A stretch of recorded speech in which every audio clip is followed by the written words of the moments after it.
Nasional yang terjadi saat ini itu harus dikaitkan dengan kebangkitan nasional pada cerita sejarahnya dulu. Tahun 1908 adalah kebangkitan nasional yang sama-sama bangsa Indonesia sadar bahwa ternyata hidup dalam dunia penjajahan oleh bangsa asing. Lalu bergerak satu demi satu melewati tahun-tahun sejarah, sadar satu bangsa, satu nusa, itu tahun 1928, merdeka tahun 45, lalu bergerak terus dalam dinamika pembangunan, dan saat ini kita sama-sama sadar bahwa kita itu berbeda satu dengan yang lainnya. Namun kebangkitan nasional periode ini harus dimaknai sebagai sebuah semangat untuk menyadari bahwa perbedaan itu haruslah menjadi warna dari sebuah bangsa. Artinya kita akan lanjut terus semangat kebangsaan kita ini, membangun bangsa Indonesia yang memang besar dari awalnya, mau kita buat semakin besar lagi dengan adanya keberagaman dan perbedaan yang sangat beragam, dan ini akan memperkuat tali persaudaraan kita sampai masanya.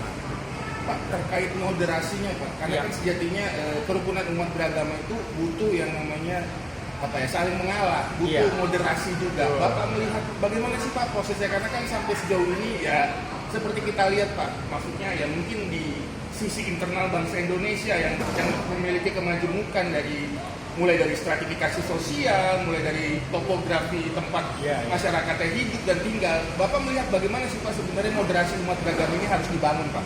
Ya, seringkali moderasi beragama itu dimaknai sebagai pendangkalan ajaran agama, padahal itu bukan sama sekali. Yang maksud moderasi beragama adalah bagaimana kita memaknai cara kita beragama. Nah, biasanya juga konotasinya adalah tentang mayoritas dan minoritas. Nah, padahal bukan itu juga persoalannya. Ada rasa untuk saling memahami satu dengan yang lainnya.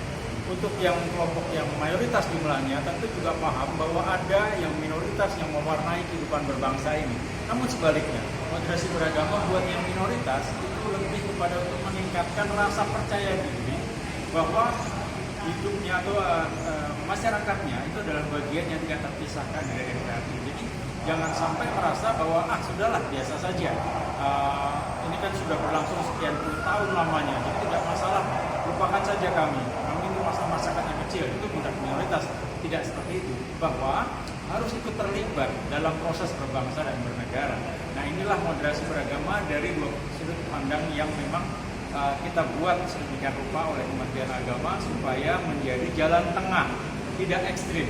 Karena bicara mengenai ekstremisme itu terjadi juga di kelompok-kelompok minoritas. Misalnya sifat-sifat yang apatis, tidak mau terlibat dalam kehidupan berbangsa karena merasa bahwa urusan berbangsa, bernegara, politik dan seterusnya adalah urusannya kelompok mayoritas. Tidak seperti itu. Ini yang harus kita bangun, kita kembangkan bahwa moderasi beragama harus masuk di semua lini. Di agama manapun harus punya rasa, khususnya mereka-mereka yang biasanya apatis, itu harus punya rasa percaya diri untuk sama-sama membangun konsep berbangsa dan bernegara. Lalu peranan Kementerian Agama Pak selaku dalam tanda kutip selain fungsi supervisi juga fungsi pengajak, juga fungsi pengajar, juga fungsi moderasi itu sendiri Pak, terutama pada dirjen-dirjen keagamaan yang memang sudah diakui di Indonesia. Bapak juga Pak Bayu juga salah satunya merupakan dirjen Pak ya, Dirjen Bimas. Melihatnya seperti apa sih Pak ajakan-ajakan atau mungkin moral suasion sehingga tercipta lebih mudah tercipta moderasi beragama itu Pak? Kami melihat sebagai sebuah inspirator ya, bahwa dirjen-dirjen ini adalah perangkat hukum, perangkat yang menciptakan untuk menjadi inspirasi bahwa Indonesia ini beragam, di mana kami sebagai pilot project-nya. Saya, Dirjen Bimas Katolik, tentu dengan penampilannya semacam ini mau menggambarkan bahwa tidak ada masalah dengan kami. Kami tidak punya masalah, artinya kami harus bisa menjadi teladan buat semua masyarakat beragama, khususnya yang kami bimbing, yaitu masyarakat Katolik misalnya.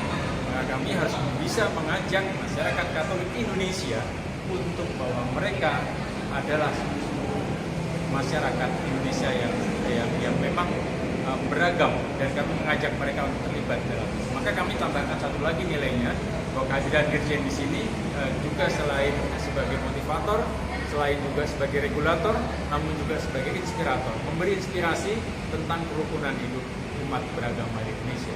Terkait fungsinya Pak, apa Pak sebagai pertanyaan terakhir Pak, harapan dari Dirjen Bimas, utama Bapak dari Dirjen Bimas Katolik ke depan hingga moderasi keberagaman umat beragama ini bisa lebih dimungkinkan untuk terjadi, Pak?